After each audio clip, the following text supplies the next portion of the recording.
Uh, some of our audience may not be familiar with VUCA. Could you share a little bit about VUCA and what it is? Sure. Um, it's interesting how I rediscovered VUCA. Shortly after I retired, I got a call from the dean of the Keenan Flagler Business School at University of North Carolina, and she said, "General, could you come down and talk to our executive MBA program about leading in a VUCA world?" I said, "Absolutely, Dean, no problem." And I hung up and I Googled VUCA. Mhm.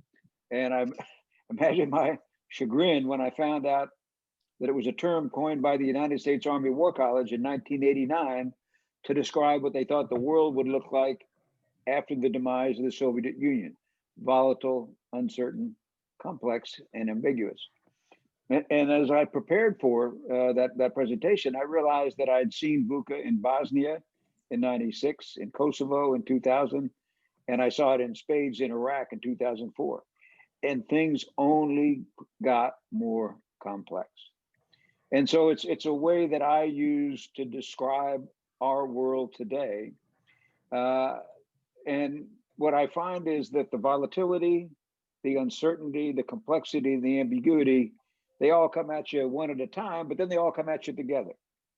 And collectively, they impede a leader's ability to understand, to decide, to communicate, and ultimately to act decisively. And to succeed in the VUCA world, I believe you have to have an offensive mindset. You have to create the future you want through action.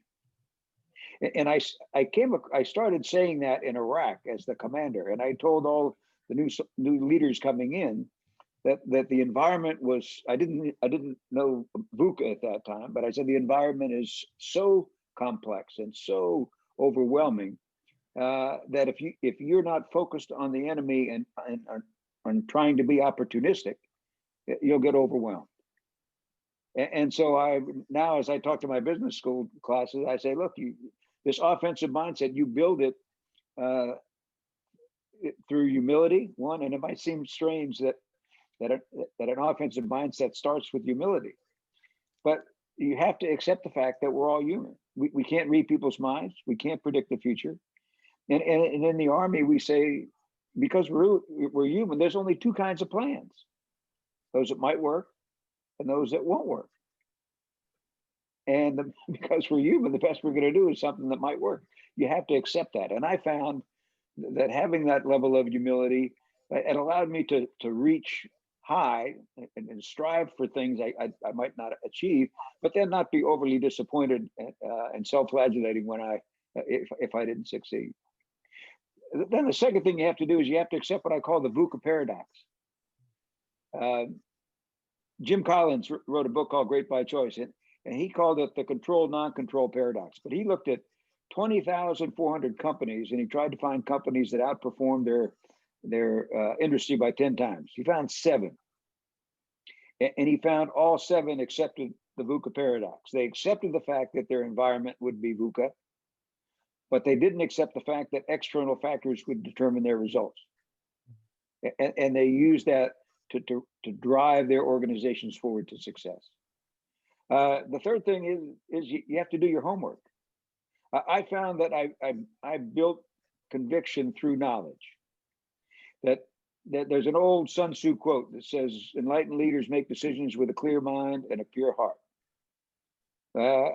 When I made tough decisions in Iraq and in the Army, I had to be confident that I had a clear mind, that I had dived deeply into the subject, brought in as many diverse opinions as I could and conflicting opinions, but that I'd done my homework. And then the second thing I had to do was be able to look myself in the mirror and accept the fact that I did it with a clear heart, a pure heart. So clear mind, pure heart. And if I was doing it for the good of the organization and not myself, and I'd done my homework, it gave me the conviction that the plan might work. And that gave me the courage to act in the swirl of the VUCA events. So offensive mindset.